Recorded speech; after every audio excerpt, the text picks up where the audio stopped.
नमस्कार, जय हिंद, वंदे मातरम सभी के लिए। चलिए आज का हम अपना मॉडल टेस्ट स्टार्ट करते हैं। 6 बज चुके हैं। शिक्षण अभिरुचि का आज का ये मॉडल पेपर होगा। मॉडल पेपर नंबर 3 होगा। रेगुलर पढ़िएगा आप लोग। पीटीटी और बीएसटीसी की क्लास हमारे यहाँ पर समय सारणी के अनुसार लगती है, आप लोग ज़रा देख सकते हैं, ठीक है। और किसी भी प्रकार की यदि आपको एसटीसी या पीटीटी से संबंधित कोई भी समस्या है, आपको दिए गए मोबाइल नंबर पर संपर्क करना होगा और हम आपकी पूरी सहायता करेंगे।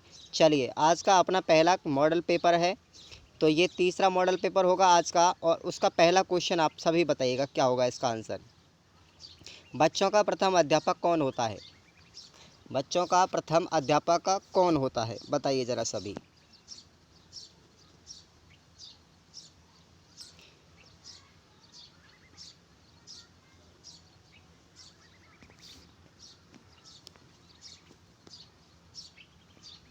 तो देखिएगा, बच्चे का जो प्रथम अध्यापक होता है वो उसके माता पिता होते हैं। और ये चीज़ आप लोग याद रखें, उनके माता पिता उनके प्रथम अध्यापक होते हैं। और परिवार जो होता है, परिवार बच्चे की प्रथम पाठशाला होती है दोस्तों। बच्चे की प्रथम पाठशाला क्या होती है? उसका परिवार होती है, ठीक है। और अध्यापक कौन होता है? उसके माता पिता होते हैं। ऑप्शन आपका क्या चला जाएगा? सी के साथ चला जाएगा। अगला क्वेश्चन बताइए आप लोग सभी। अच्छे शिक्षक को किसका ज्ञान होना चाहिए? शिक्षा मनोविज्ञान का, बाल मनोविज्ञान का, व्यावहारिक मनोविज्ञान का, या ये सभी ऑप्शन सही? बताइए क्या होगा।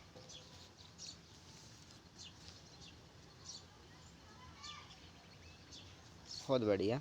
चलिए सभी के लिए एक बार राम राम। सभी लाइव आइएगा दोस्तों। और पीटीईटी और बीएसटीसी की क्लास आप लोग रेगुलर लीजिएगा। 450 आसानी से आप लोग एक्रॉस कर सकते हैं। चलिए सेकंड क्वेश्चन का राइट जवाब हो जाएगा आपका ऑप्शन डी। बिल्कुल ऑप्शन डी सही होगा। यहाँ पर एक अच्छे शिक्षक को शिक्षा मनोविज्ञान का भी ज्ञान होना चाहिए, उसे बाल मनोविज्ञान का भी ज्ञान होना चाहिए, उसे व्यावहारिक मनोविज्ञान का भी ज्ञान होना चाहिए। तो आपका यहाँ पर सटीक आंसर चला जाएगा मित्रों ऑप्शन नंबर डी के साथ में, ठीक है। चलिए नेक्स्ट क्वेश्चन बताइएगा।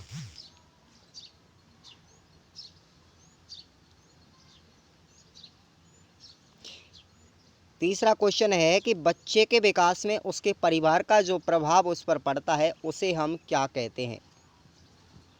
बच्चे के विकास में उसके परिवार का या उसके परिवेश का जो प्रभाव पड़ता है उसे हम क्या कहते हैं? पालन पोषण, सामाजिक विकास, संवेगात्मक विकास, या परिवेश के लाभ?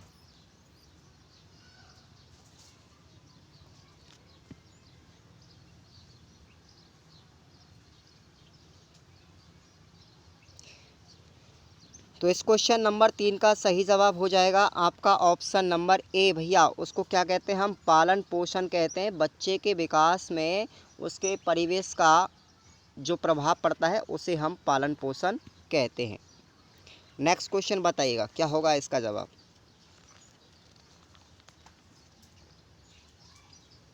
खेल के माध्यम से शिक्षा, ऑप्शन आपको दिए गए हैं, मनोवैज्ञानिक है, अमनोवैज्ञानिक है, या फिर रचनात्मक प्रवृत्ति को दबाती है, या समूह प्रवृत्ति को दबाती है?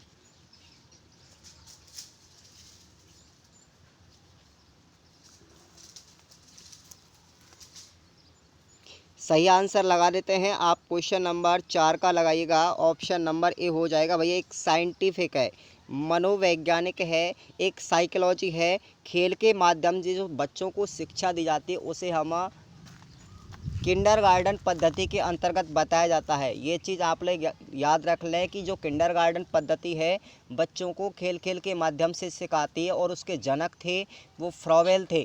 जनक कौन थे? फ्रॉवेल थे। इसलिए खेल के माध्यम से जो शिक्षा दी जाती है वो मनोवैज्ञानिक तरीक़ों से दी जाती है, ठीक है। तो आपका यहाँ पर ऑप्शन क्या हो जाएगा? ए सही आंसर चला जाएगा। नेक्स्ट क्वेश्चन की तरफ बढ़ते हैं, ध्यान दीजिएगा। क्वेश्चन नंबर 5 देखिए। अध्यापक मुख्य रूप से किसके प्रति जवाबदेह होता है? अध्यापक मुख्य रूप से किसके प्रति जवाबदेह होता है? आपको इस सीरीज के अंतर्गत 30 क्वेश्चन देखने को मिलेंगे। सभी बताइएगा आप लोग कमेंट करके कि आप लोग इनमें से कितने आंसर सही कर सकते हैं।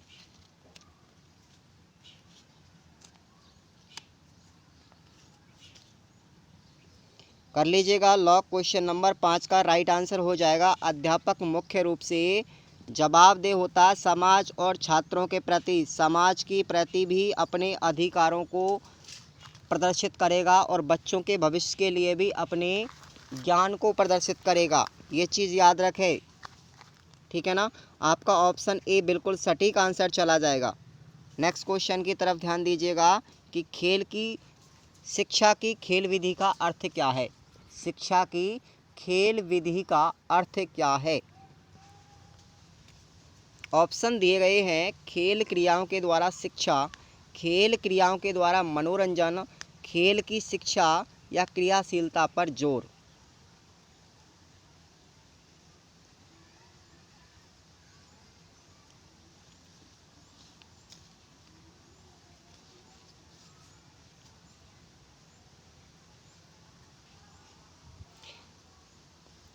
राइट आंसर हो जाएगा इसका ऑप्शन नंबर ए कर लीजिएगा, खेल क्रियाओं के द्वारा शिक्षा। खेल विधि का मतलब होता है खेल खेल में बच्चों को शिक्षा प्रदान करना, ठीक है। तो आपका यहाँ पर ऑप्शन ए राइट हो जाएगा।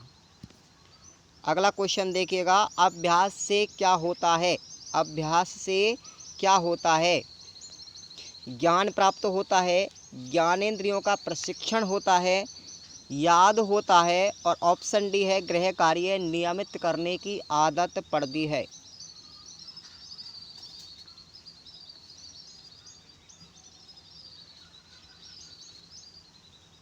अभ्यास के माध्यम से अपनी जो ज्ञानेंद्रियां होती है ना उसका प्रशिक्षण होता है।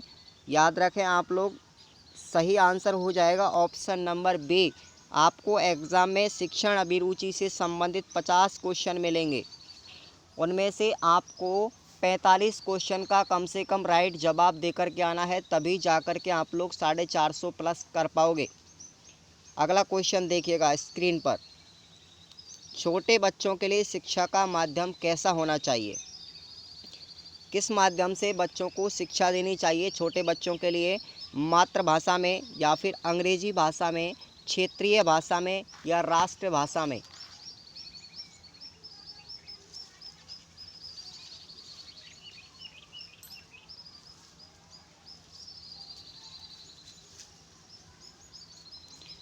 तो छोटे बच्चों के लिए शिक्षा हमेशा अपनी मातृभाषा के अंतर्गत दीजिएगा, ठीक है। जो बच्चे अपने परिवार से मातृभाषा सीखते हैं, और मातृभाषा बच्चा अपने परिवार से सबसे पहले सीखता है, ठीक है ना। तो आपका यहाँ पर मातृभाषा सही आंसर हो जाएगा ऑप्शन ए। सभी कर लीजिएगा लॉक। चलिए नेक्स्ट क्वेश्चन की तरफ ध्यान दीजिएगा, एक अध्यापक की सबसे महत्वपूर्ण विशेषता क्या है। विषय का गूढ़ ज्ञान होना या अच्छी संप्रेषण क्षमता, इसको भैया अच्छी कर लीजिएगा, छात्र कल्याण की चिंता या प्रभावी नेतृत्व के गुण। सभी बताइए जल्दी से फटाफट।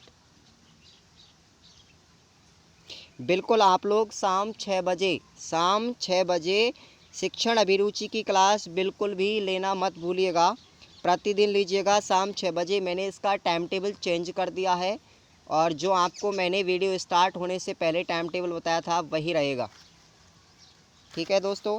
चलिए इस क्वेश्चन का राइट आंसर हो जाएगा अपने पास में ऑप्शन नंबर ए, विषय का गूढ़ ज्ञान होना चाहिए। एक अध्यापक के लिए विषय का गूढ़ ज्ञान होना चाहिए, अपनी सब्जेक्ट के अंतर्गत उसे पारंगत होना चाहिए, तभी जाकर के वे बच्चों की समस्याओं को ठीक ढंग से सटीक तरीके से सॉल्व कर पाएगा, ठीक है। ऑप्शन नंबर ए राइट हो जाएगा इस क्वेश्चन का सही जवाब। नेक्स्ट क्वेश्चन बताइए, क्वेश्चन नंबर 10वां आपके सामने है, संदर्भ पुस्तकों एवं अन्य पाठ्य सामग्रियों के अध्ययन से क्या लाभ है।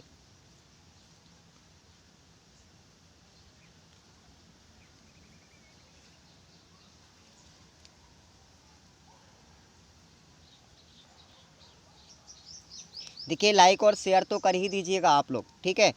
तो इस क्वेश्चन का सही जवाब हो जाएगा अपना ऑप्शन नंबर ए, ज्ञान में व्यापकता आती है। संदर्भ पुस्तकों एवं अन्य पाठ्य सामग्रियों के अध्ययन से ज्ञान में व्यापकता आती है। व्यापकता का मतलब वो बच्चा या फिर व्यक्ति जो भी पुस्तकों का अध्ययन करेगा उसके मस्तिष्क के अंतर्गत उस ज्ञान से संबंधित विभिन्न प्रकार की बातों को समझने की समझ आती है, ठीक है ना। तो वो ज्ञान में वृद्धि हो पाएगी, प्रत्येक विषय वस्तु को ठीक प्रकार से समझने की कोशिश भी करेगा। इसलिए आपका आंसर क्या हो जाएगा, 100% आंसर होना चाहिए आपका ऑप्शन नंबर ए। तो याद रखें कि जो शिक्षण अभिरुचि अपनी विषय है एसटीसी और पीटीटी के अंतर्गत इस सब्जेक्ट के अंदर ये खासियत रखी गई है कि आपका 100% सवाल गलत होने पर ही अंक नहीं दिया जाएगा, ठीक है। इसकी कुछ प्रोबेबिलिटी रखी गई है, प्रायिकता के अंतर्गत आपको मार्किंग की जाती है। सही आंसर होने पर आपको 3 नंबर होंगे, कम सही होने पर आपको 2 अंक मिलेंगे और कुछ कम सही होने पर आपको 1 अंक मिलेगा। और याद रखें पूरी तरीके से गलत होने पर आपको 1 भी नंबर नहीं मिलेगा। इसलिए शिक्षण अभिरुचि को बहुत अच्छी बनाइएगा, आप लोग कंट्रोल रखिएगा इस पर, अपना कंसेप्ट क्लियर कर लें। क्वेश्चन नंबर 11वें की तरफ बढ़िए। सफल अधिगम के लिए आवश्यक है कि ऑप्शन पढ़िएगा आप लोग, छात्रों के मानसिक स्तर एवं रुचि को ध्यान में रखकर पढ़ाया जाए, या फिर अध्यापक बीच बीच में छात्रों का मनोरंजन भी करता रहे, या फिर अध्यापक को विषय पर पूर्ण अधिकार हो, या उपरोक्त सभी।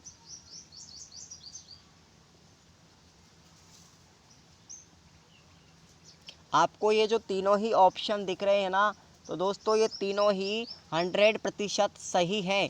इसका मतलब जब ये तीनों ही ऑप्शन सही हैं तो आपका राइट आंसर ऑप्शन डी के साथ चला जाएगा, ठीक है। ऑप्शन नंबर डी के साथ चला जाएगा। एक सफल अधिगम के लिए ये तीनों ही ऑप्शन बिल्कुल सटीक आंसर होंगे। नेक्स्ट क्वेश्चन बताइएगा, क्वेश्चन नंबर 12। किसी पाठ को पढ़ाने में शिक्षक को सबसे अधिक प्रश्न किस चरण में पूछने चाहिए।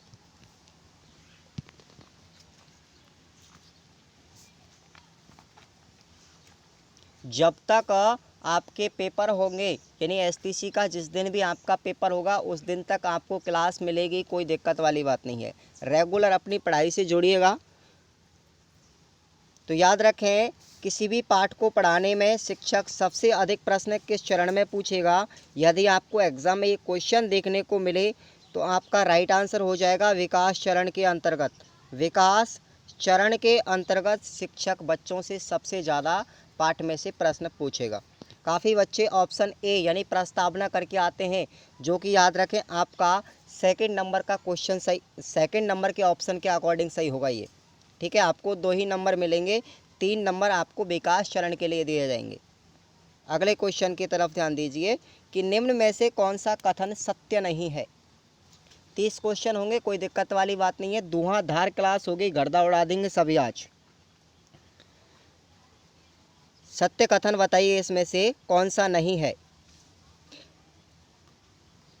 शिक्षण एक कला है, शिक्षक जन्मजात होते हैं, या फिर शिक्षकों को प्रशिक्षित किया जा सकता है, या फिर उपरोक्त सभी। तो आपको ऑप्शन नंबर बी तो बिल्कुल पूरी तरीके से गलत दिख रहा होगा।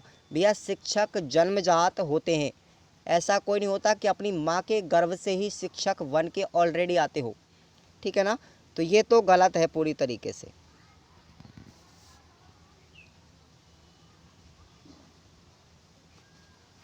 इसका मतलब आपसे पूछा गया है सत्य नहीं है, तो सत्य कौन सा नहीं है, यही नहीं होगा, ठीक है। राइट आंसर चला जाएगा आपका ऑप्शन बी के साथ में। शिक्षक जन्मजात होते हैं, ये बात तो बिल्कुल गलत है। इसका मतलब सत्य नहीं है, तो यही ऑप्शन सत्य नहीं है। क्वेश्चन के according right answer option B कर लीजिएगा आप लोग। नेक्स्ट क्वेश्चन बताइए, एक शिक्षक का निजी जीवन कैसा होना चाहिए। क्वेश्चन को क्लियर कर ले पूरी तरीके से, आसानी से पढ़ें, स्लो मोशन में पढ़ें। मैं भी बहुत स्लो मोशन से ही आपको टीच करा रहा हूँ, कोई दिक्कत वाली बात नहीं है। चलिए क्वेश्चन नंबर 14 पढ़ लीजिए आप लोग, एक शिक्षक का निजी जीवन कैसा होना चाहिए।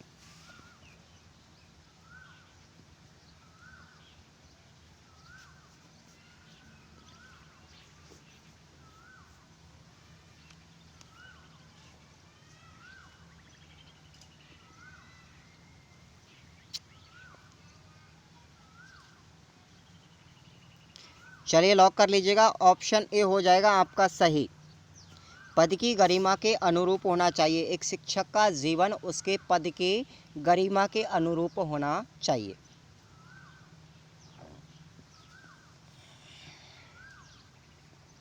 बताइए क्या होगा इसका जवाब। अध्यापक को अपने उस छात्र पर गर्व करना चाहिए जो यदि शिक्षक बन जाए तो समर्पण के साथ छात्रों के हित के लिए सदैव प्रयासरत रहे। ऑप्शन बी है अनैतिकता के प्रति शांतिपूर्ण विरोध दर्शाए, या फिर अपने जीवन के आदर्शों पर अडिग हो, या उपरोक्त सभी। आपको महसूस हो रहा होगा इसके तीनों ही ऑप्शन बिल्कुल सही जा रहे हैं। क्वेश्चन के तीनों ही ऑप्शन बिल्कुल सही जा रहे हैं। तो आप लोग बिल्कुल भी इस क्वेश्चन को गलत नहीं करके आएंगे। आपका ऑप्शन डी बिल्कुल सही हो जाएगा। ठीक है, इसी ऑप्शन के आपको 3 नंबर एग्ज़ाम में मिलेंगे। क्वेश्चन यही बार बार हर बार एग्ज़ाम में रिपीट होते हैं दोस्तों, कोई टेंशन मत लीजिएगा। आप लोग एक गाइड लीजिएगा और या फिर हमारे यूट्यूब चैनल से पढ़कर भी अपनी सब्जेक्ट को आसानी से क्लियर कर सकते हैं। किताबें जो होती हैं केवल रट्टा मारने के लिए होता है, आपको रटना नहीं है, कंसेप्ट क्लियर करना सबसे बड़ी चीज़ होती है। नेक्स्ट क्वेश्चन बताइएगा। छोटे बच्चों को शिक्षा बहुत देना ज़रूरी है, परंतु उनके ऊपर किस प्रकार का बोझ अपेक्षित नहीं है। छोटे बच्चों को शिक्षा देना जरूरी है, परंतु उनके ऊपर किस प्रकार का बोझ देना अपेक्षित नहीं है। आप बच्चों के लिए किस प्रकार का बोझ नहीं देंगे, ये उचित तरीका नहीं है। कौन सा है वो ऑप्शन देख लीजिए आप लोग। लिखने का बोझ, पढ़ने का बोझ, गृह कार्य का बोझ, या विद्यालय जाने का बोझ।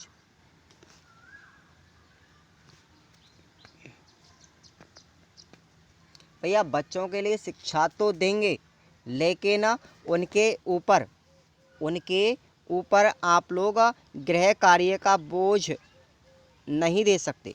उतना मत दीजिएगा बच्चे पूरी तरीके से उबाऊ हो जाए। ठीक है, तो ये आपका ऑप्शन बिल्कुल सही हो जाएगा। यदि कोई परेशानी हो तो मुझे आप लोग कमेंट कीजिएगा। भाई ये क्वेश्चन हमारा क्लियर नहीं हो पा रहा है। वैसे तो शिक्षण अभिरुचि के अंतर्गत समझाने की ज़्यादा ज़रूरत नहीं होती, अपने माइंड में ऑप्शन को देखते ही विचार उत्पन्न हो जाते हैं। सीखने का मुख्य तत्व क्या है बताइए। सीखने की इच्छा, अनुकूल परिवेश, प्रेरणा, या उपरोक्त सभी।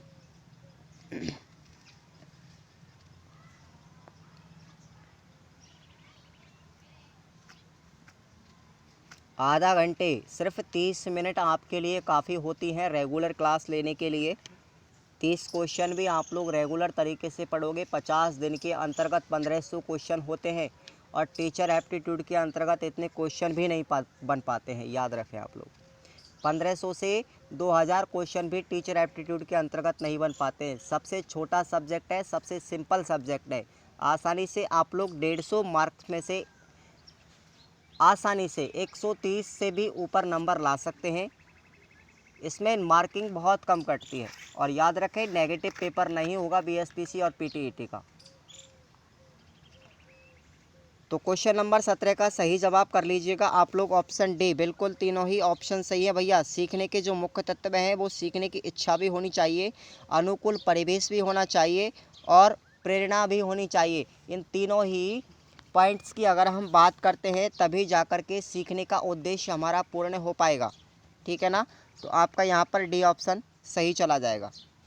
नेक्स्ट क्वेश्चन बताइए।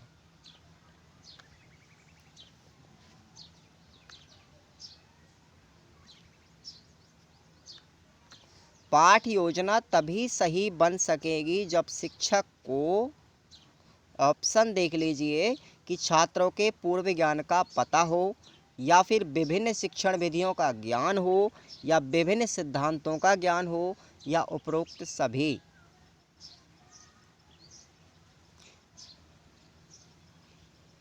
यदि आपको ऑप्शन में उपरोक्त सभी कहीं भी लिखा दिख जाए तो वो 99% 100 जवाब होगा।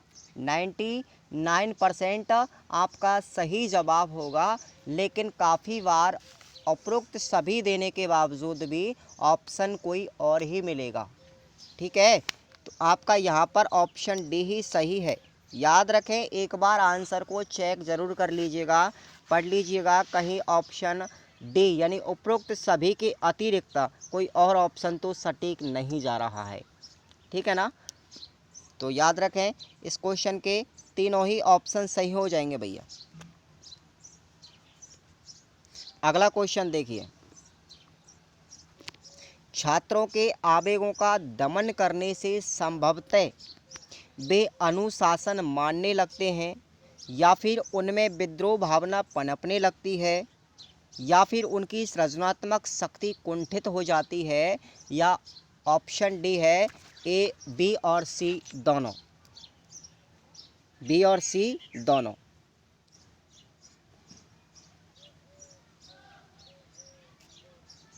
छात्रों के आवेगों का मतलब होता है उनकी इच्छाओं का दमन करना। आवेगों का दमन, उनकी इच्छाओं का दमन करना, ये संभव वो अनुशासन भी मानने नहीं लगते। तो ये ऑप्शन तो आपका क्या हो जाएगा, बिल्कुल गलत हो जाएगा। तो यहाँ पर ऑप्शन नंबर डी सही जाएगा भैया। ऑप्शन बी और सी दोनों ही सही हैं, इसलिए ऑप्शन डी को लॉक कर लीजिएगा आप लोग कि भैया उनमें विद्रोह की भावना भी पनपने लगेगी हम यदि छात्रों का दमन करेंगे तो, और उनकी सृजनात्मक शक्ति भी कुंठित हो जाती है, यानी कि समाप्त हो जाती है, बच्चे चिड़चिड़ेपन के हो जाते हैं। तो आपका यहाँ पर ऑप्शन नंबर डी सही हो जाएगा। अगला क्वेश्चन बताइए, गणित शिक्षण के लिए निम्न में से कौन सी संप्रेषण रणनीति सर्वाधिक उपयुक्त है? निरंतर गद्य रणनीति, निर्णय तालिका, एल्गोरिथम या स्व अन्वेषण रणनीति। स्व अन्वेषण का मतलब अपने आप में खोज करना।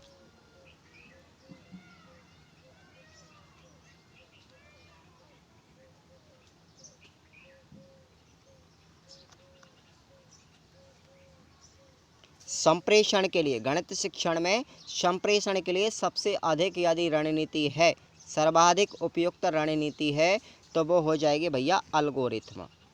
ठीक है, ये क्वेश्चन आपको रट लेना है, एग्ज़ाम में कभी भी कहीं भी देख जाए एल्गोरिथम ही राइट आंसर करके आएंगे।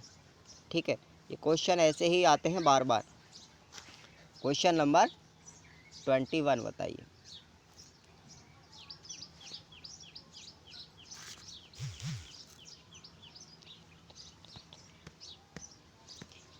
शिक्षण अभियोग्यता का अर्थ है शिक्षक बनने की इच्छा, शिक्षण कार्य में लगन, या शिक्षक का कार्य करने हेतु अपेक्षित सभी योग्यताएं, या इनमें से कोई नहीं।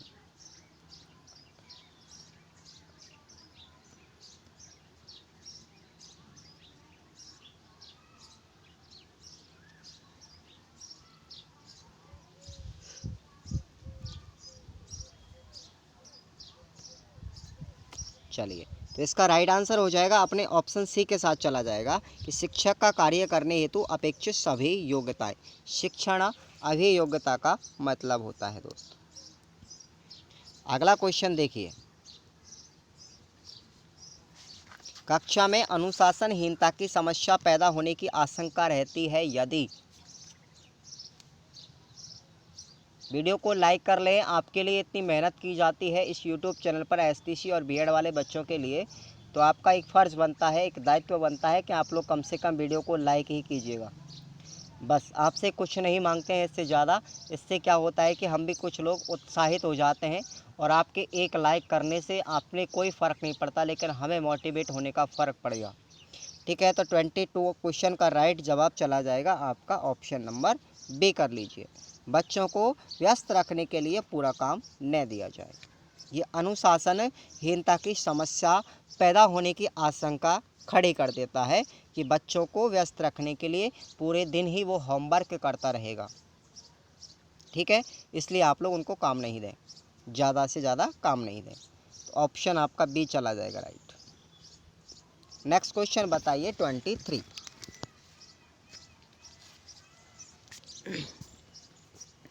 जब शिक्षक स्वयं अपनी कक्षा के छात्रों की परीक्षा की कॉपियां जांचता है, तो इस बात की संभावना होती है कि वह ऑप्शन है सभी छात्रों को पास कर देगा, या कुछ छात्रों को जानबूझकर कम नंबर देगा, या कुछ छात्रों को जानबूझकर अधिक नंबर देगा, या ऑप्शन बी और सी दोनों ही सही होंगे।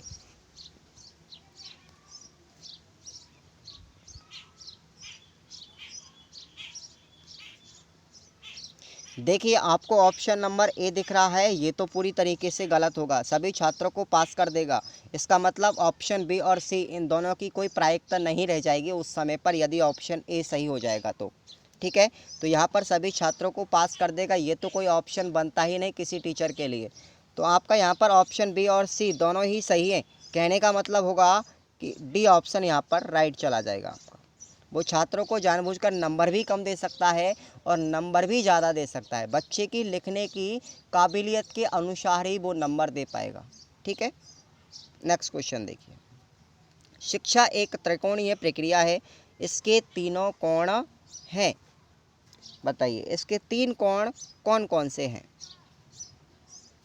छात्र, शिक्षा का सामाजिक परिवेश। ऑप्शन बी है पाठशाला, छात्र या फिर शिक्षक।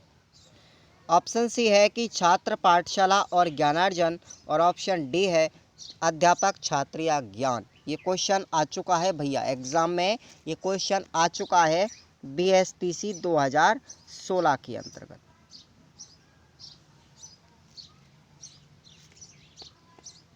बताइए, शिक्षा की त्रिकोणीय प्रक्रिया में कौन कौन शामिल होते हैं?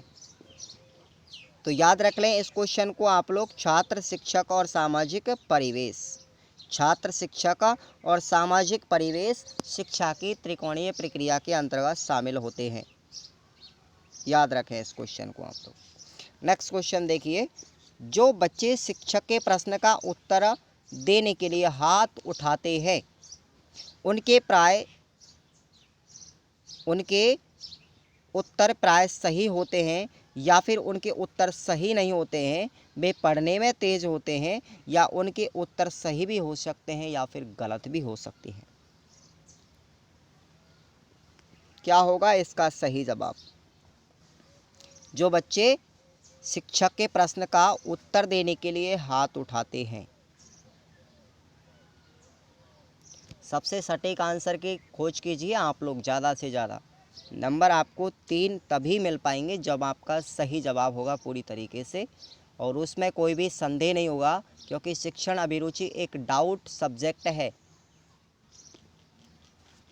भैया, जो बच्चे हाथ खड़े करते हैं कक्षा के अंतर्गत प्रश्न का आंसर बताने के लिए, तो उनके उत्तर, ये कोई ज़रूरी नहीं है कि उसका 100% उत्तर सही हो, उसका उत्तर गलत भी हो सकता है। ये संभावना रहती है पूरी तरीके से कि बच्चे का आंसर सही भी हो सकता है और गलत भी हो सकता है। ये पूर्व अनुमान के आधार पर हम नहीं कह सकते कि बच्चा पूरी तरीके से इसका उत्तर सटीक दे पाएगा।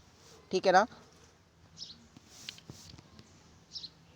अगले क्वेश्चन की तरफ ध्यान दीजिएगा कि विशिष्ट शिक्षा का संबंध किससे है?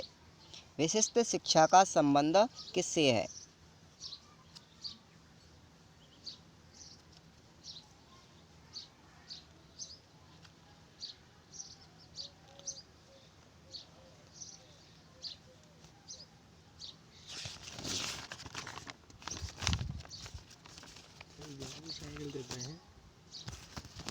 चलिए, क्वेश्चन नंबर 26 का राइट आंसर लॉक हो जाएगा आपका बी।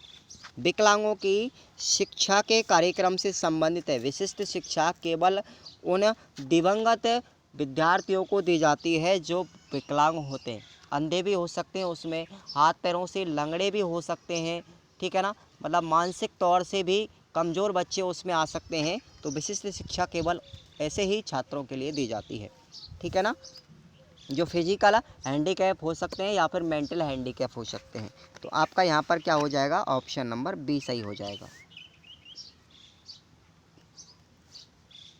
बताइए भैया, ये क्वेश्चन आप कौन कौन कर सकते हैं सही, मुझे कमेंट में ज़रूर बताइएगा इस क्वेश्चन को। हालांकि सब लोग जानते हैं इस क्वेश्चन का आंसर, फिर भी आप लोग बता ही दीजिएगा।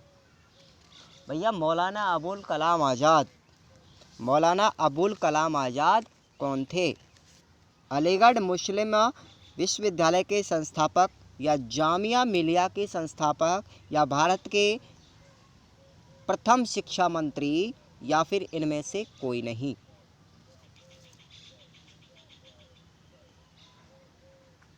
याद रखें, जो मौलाना अबुल कलाम आज़ाद थे वो भारत के प्रथम शिक्षा मंत्री थे। स्वतंत्र भारत के प्रथम शिक्षा मंत्री कौन थे?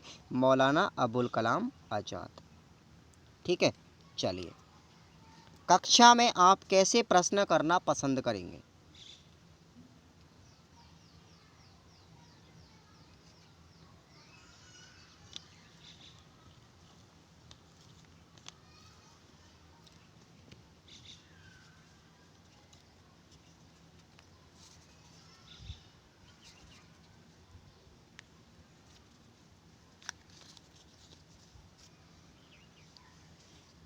तो इस क्वेश्चन का सही जवाब हो जाएगा आपका ऑप्शन नंबर डी भैया, जिनका उत्तर देने के लिए छात्रों को कुछ सोचना पड़े। ठीक है, बच्चे की मानसिक चिंतन शक्ति को विकसित करने के लिए आपको बच्चों से ऐसे ही क्वेश्चन करने चाहिए जिनके अंतर्गत सोचनीय शक्ति का उपयोग करना पड़े। ठीक है, सोचने की क्षमता को विकसित करने के लिए बच्चों से हम प्रश्न पूछते हैं, यही प्रश्न पूछने का उद्देश्य होता है। ठीक है, तो आपका यहाँ पर डी राइट हो जाएगा। Question number 29, second last question है 29वां कि निम्न में से कौन सा अवरोध संप्रेषण के लिए ज़्यादा बड़ी रुकावट है?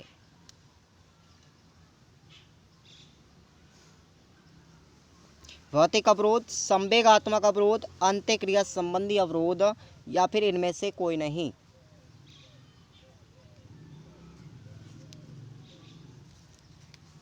संप्रेषण के लिए सबसे ज़्यादा बड़ी रुकावट कौन सा अवरोध है? तो कर लीजिए आप लोग, ऑप्शन नंबर बी हो जाएगा संवेगात्मक अवरोध।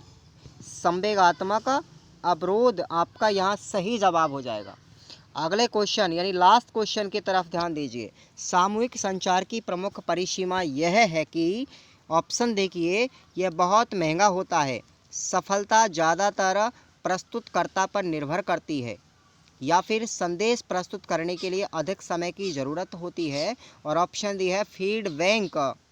फीडबैक भैया, ये फीडबैक नहीं, प्रतिपुष्टि होता है इसका अर्थ। फीडबैक प्रणाली कमज़ोर होती है। फीडबैक का अर्थ याद रखें, हिंदी में प्रतिपुष्टि होता है, बहुत से बच्चे नहीं जानते आज तक इसका नाम।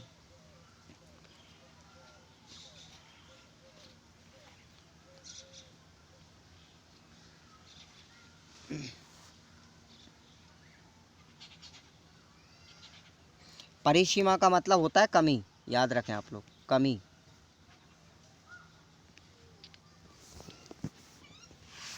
चलिए, बहुत बढ़िया। तो इस क्वेश्चन का राइट आंसर हो जाएगा आपका यही ऑप्शन डी, फीडबैक प्रणाली कमज़ोर होती है। सामूहिक संचार की प्रमुख परिसीमा में फीडबैक प्रणाली सबसे कमज़ोर होती है। आपका यही डी आंसर राइट हो जाएगा। ठीक है ना? तो दोस्तों, आपको कैसा लगा ये आज का मॉडल पेपर, मुझे कमेंट करके ज़रूर बताइएगा। आप लोग अपना टाइम टेबल भी यहाँ पर देख सकते हैं। यदि आपको किसी भी प्रकार की कोई समस्या आती है कोर्स से संबंधित, या कोई भी क्वेश्चन हो सकता है, कोई भी डाउट आपका हो सकता है, एसटीसी करने के कोई भी सजेशन यदि लेना चाहता है, मुझे इन नंबर पे कॉल करके आप लोग पूछ सकते हैं। ठीक है ना? लेकिन आप लोग क्लास रेगुलर लीजिएगा, ये पांचों ही सब्जेक्ट मैंने आपको यहाँ पर पुटअप किए हैं। ठीक है, यदि किसी दिन कोई मिस क्लास हो जाए तो कोई दिक्कत वाली बात नहीं है, उसके लिए आप लोगों को चैप्टर रेगुलर चलेगा। ठीक है, धन्यवाद।